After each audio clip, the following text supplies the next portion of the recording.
নমস্কার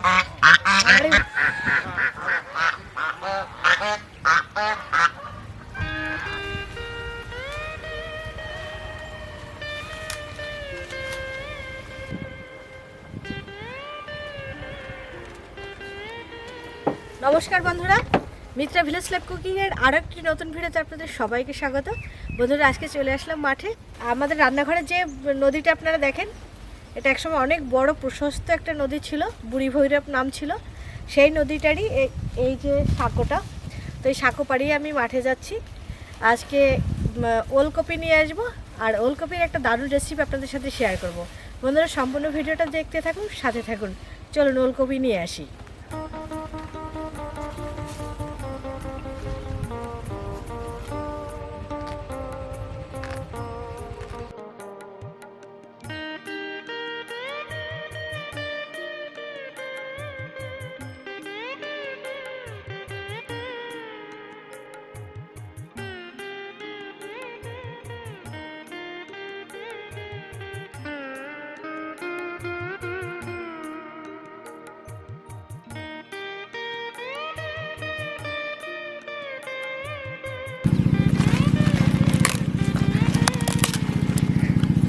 গেল বন্ধুরা, এই যে মাঠে চলে আসলাম আর ওলকপি নিলাম।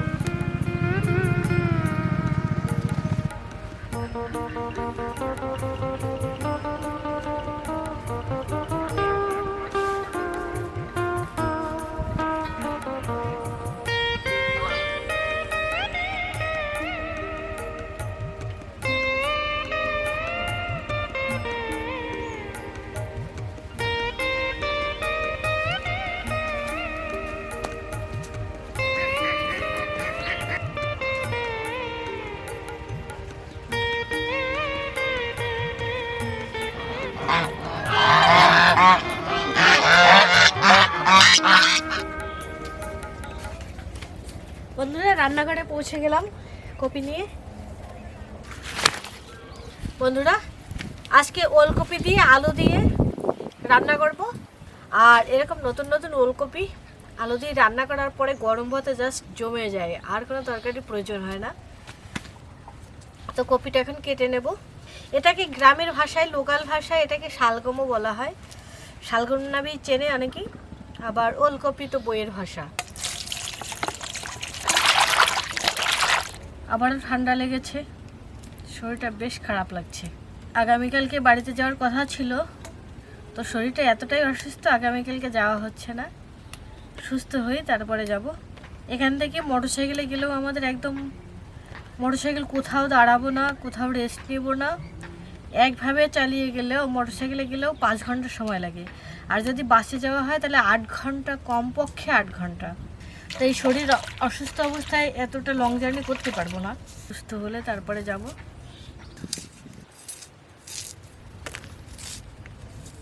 কপির শাকগুলো কি নরম!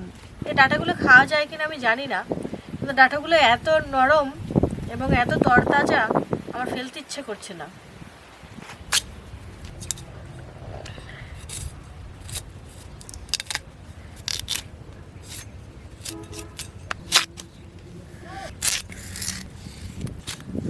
বন্ধুরা, এরকম করে ওলকপিটা কেটে নিলাম।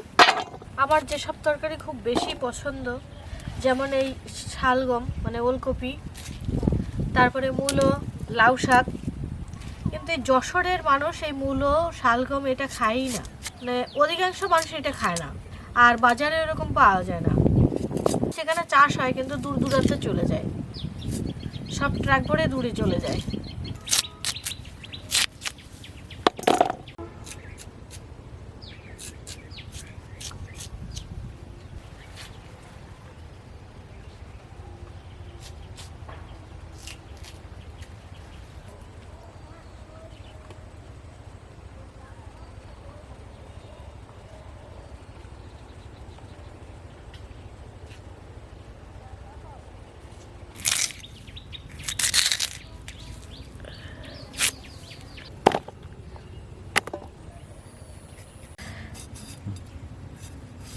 শালগমে দেওয়ার জন্য আলু কেটে নিচ্ছি।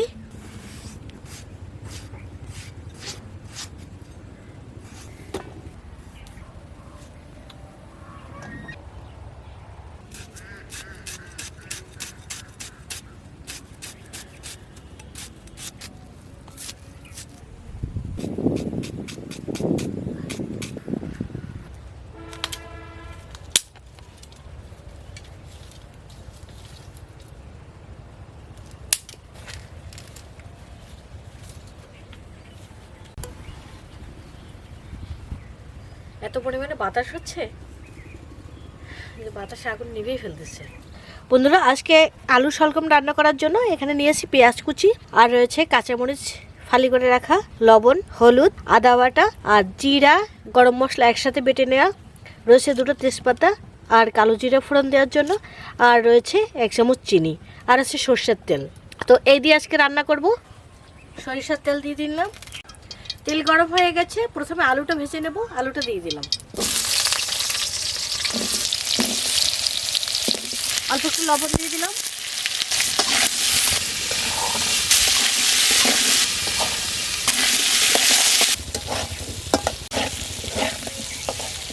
আলুটা ভাজা হয়ে গেছে, নামিয়ে নিচ্ছি। আলু ভাজা তেলের মধ্যে 2টো তেজপাতা দিয়ে দিলাম, কালো জিরে দিয়ে দিলাম। আমি এখানে কালো জিরে ফোড়ন দিলাম, আপনারা চাইলে জিরে ফোড়ন দিতে পারেন।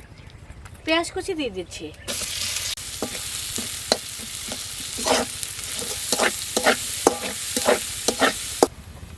পেঁয়াজটা অর্ধভাজি হয়ে গেছে, এবার কাঁচামরিচ দিয়ে দিলাম।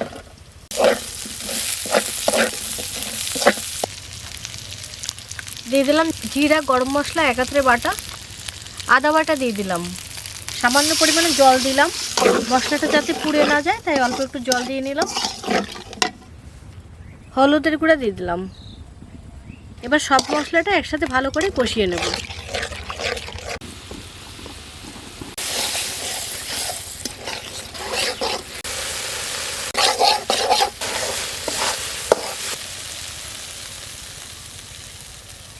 মশলা কষানো হয়ে গেছে, এবার ভেজে রাখা আলু, কপি একসাথে দিয়ে দিলাম। লবণটা দিয়ে দিলাম। এখন ভালো করে আবার মশলার সাথে কষিয়ে নেব কপি এবং আলু। লবণ দেওয়ার কারণে কপি থেকে জল ছেড়ে দেবে। জলটাও লেড়ে চেড়ে ভালো করে টানিয়ে নেব, ভালো করে কষিয়ে নেব।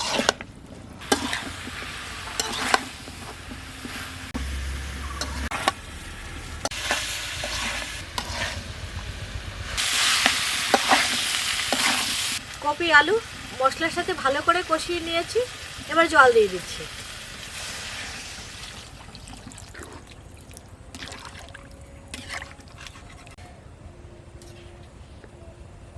জল দিয়ে এবার চুলার আঁচ বাড়িয়ে দিয়ে 10 থেকে 15 মিনিট ভালো করে ঢেকে দিয়ে জাল দিয়ে নেব, তারপরে তরকারি হয়ে যাবে, নামিয়ে।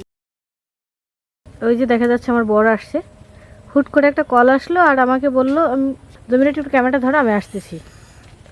তা কোথায় যাচ্ছে বললো যে সারপ্রাইজ তোমার জন্য। দেখি কি সারপ্রাইজ।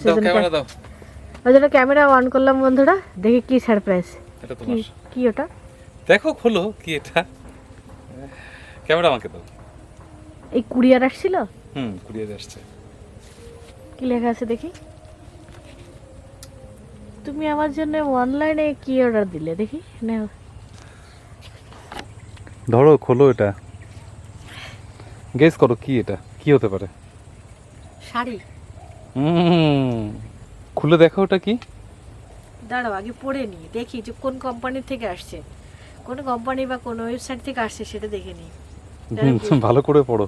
1 বছর পরে আবার সারপ্রাইজ পেলাম, তাই না? গত বছর বিবাহবার্ষিকীতে তুমি একটা সারপ্রাইজ দিয়েছিলে, আর আজকে তোমার ফোন নাম্বার দেওয়া, আবার এদিকে নাম দেওয়া আমার। নাম দেওয়া যে মনিকা মিত্র, কিন্তু ফোন নাম্বার তোমার, যাতে আমার কাছে ফোন না আসে, এজন্য। হ্যাঁ, মতিঝিল, শুধু মতিঝিল লেখা। ঢাকা মতিঝিল থেকে আসছে। বনশ্রী রোড, ঢাকা। দেখি খুলে। বন্ধুরা, আমার বর সারপ্রাইজ নিয়ে আসছে আমার জন্য। বন্ধুরা, আমার বর ক্যামেরা ধরতে ধরতে হুট করে চলে গেল।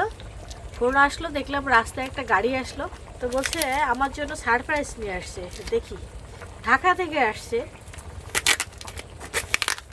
তার মানে বুঝতে পারতেছে না। দেখিনি কি হতে পারে। শাড়ি তো হতে পারে না। হলো না, শাড়ি এতটুকু হয়, কিন্তু শাড়ি তুমি এত বড় রিস্ক নিবা না অনলাইনে, আমি জানি। দেখা যাক বন্ধুরা, আমার বর কি সারপ্রাইজ নিয়ে আসছে। অবশ্যই কিছু একটা আছে, প্যাকিংটা বেশ ভালোই মনে হচ্ছে। দেখা যাক। এই খুলো, আগের থেকে খুলো না, বলো এইবার গেস করো কি। জাস্ট ওদিকে তাকাবো না, ক্যামেরার দিকে তাকাও। আমি আরো বেশি কনফিউজ। হ্যাঁ, ক্যামেরার দিকে তাকাই বলো, ওইদিকে না। একটু দেখি। না, এবার এদিকে তাকাই বলতে হবে। কি হতে পারে? এক্সক্লুসিভ ফ্যাশন ড্রেস লেখা। বন্ধুরা এই যে আমার বর বলছে গেস করতে, কিন্তু আমার মাথা মুন্ডু কিছুই মাথায় আসছে না। এই প্যাকেটটা তো একটু মানসম্মত মনে হচ্ছে, প্যাকেটটা খুলি। হ্যাঁ আচ্ছা খোলো।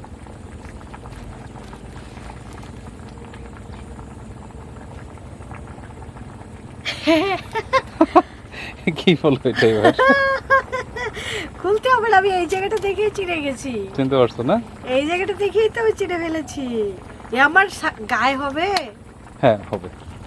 বন্ধুরা গত পরশুদিন না তার আগের দিন, হ্যাঁ পরশুদিন ফেসবুক স্ক্রল করতে করতে একটা ওয়েবসাইট সামনে আসলো, আর ওয়েবসাইটে একটা ড্রেস দেখলাম। ড্রেসটা আমার খুব ভালো লেগেছে।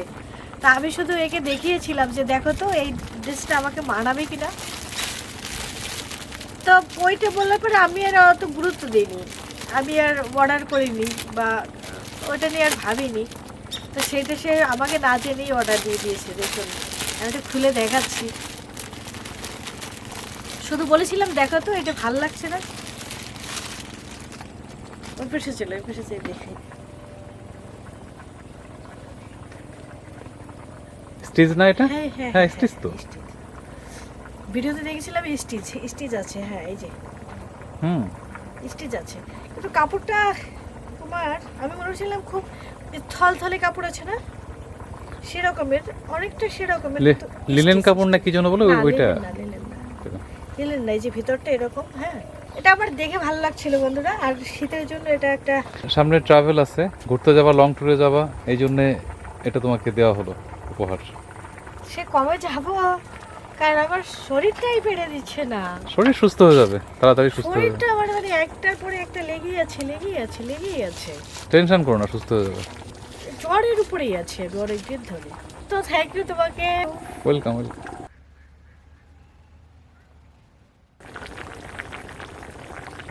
আমি ভাবতেই পারিনি তুমি যখন প্যাকেটটা দিলে, এই উপরটা দেখে আমি ভাবতে পারিনি যে কি। আবার হচ্ছে প্যান্ট।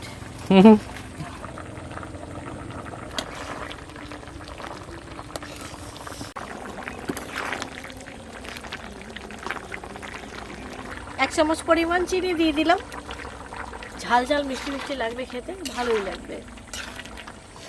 কপিটা একদম পুরোপুরি সেদ্ধ হয়ে গেছে, তো চিনিটা দিয়ে আর 2 মিনিট হাই হিটে জ্বালিয়ে নেব, তারপরে তরকারি নামিয়ে নেব। লাউ গাছের ডগাগুলো একদম বেশি ঝুলে পড়েছে, দেখেছো? সেদিনকে লাউ ডগা কাটার পরে এই যে এইগুলো ছিল, টেংড়ি বলি আমরা, ডগা শাখা শাখা। ও লাউর যে শাখাগুলো সেইগুলো খুব দারুণ হয়েছে এখন, আর প্রত্যেকটা শাখায় মানে প্রত্যেকটা পাতার গোড়ার থেকে লাউ আর লাউ পড়েছে, অনেক লাউ ধরেছে।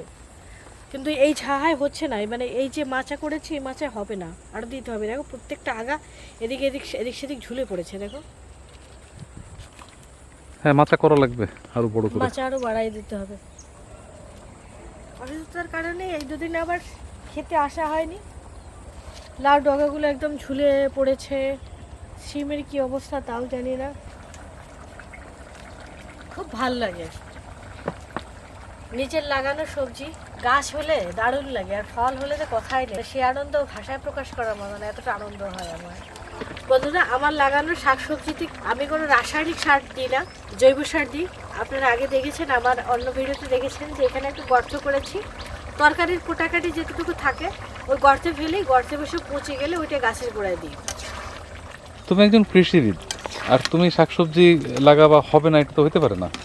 তো বন্ধুরা তরকারি হতে হতে কয়েকটা কাজ সেরে নিলাম, তো তরকারি হয়ে গেছে, এখন নামিয়ে নিচ্ছি।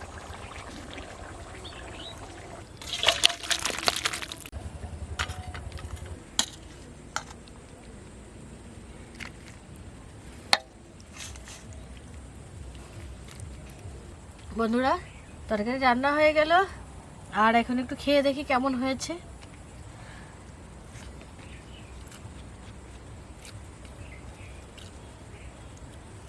ভালোই হয়েছে।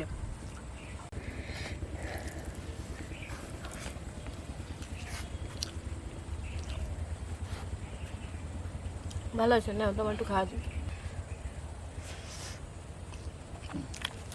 কেমন আছে বলো? ভালো হয়েছে, ভালো আছে। দারুণ হয়েছে বন্ধুরা।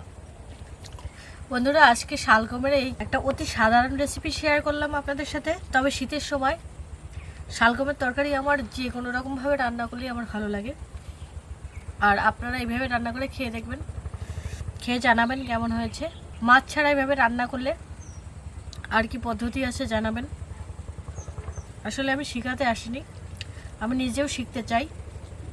তো যারা বয়োজ্যেষ্ঠ আছেন বা ছোট আছেন, আপনাদের কাছ থেকেও আমি নতুন নতুন রেসিপি শিখতে চাই। আপনারা আমাকে কমেন্ট বক্সে জানাবেন যে মনিকা এটার সাথে এটা দিয়ে রান্না করবা, এটা এইভাবে। আর যারা একেবারে নতুন রাঁধুনি আছে বা যারা গ্রামের রান্নাকে মিস করে, গ্রামীণ পরিবেশ মিস করে, একটু সহায়ক হবে সেই জন্য আমার এই চ্যানেলটা। আজকে আমার এই খুব সাধারণভাবে রান্না করা ওলকপির রেসিপিটা আপনাদের কেমন লাগছে কমেন্টে জানাবেন। আর আজকের ভিডিও এখানেই শেষ করছি, দেখা হবে পরবর্তী ভিডিওতে। আর ততক্ষণ পর্যন্ত সবাই ভালো থাকুন, সুস্থ থাকুন, সাবধানে থাকুন। বাই।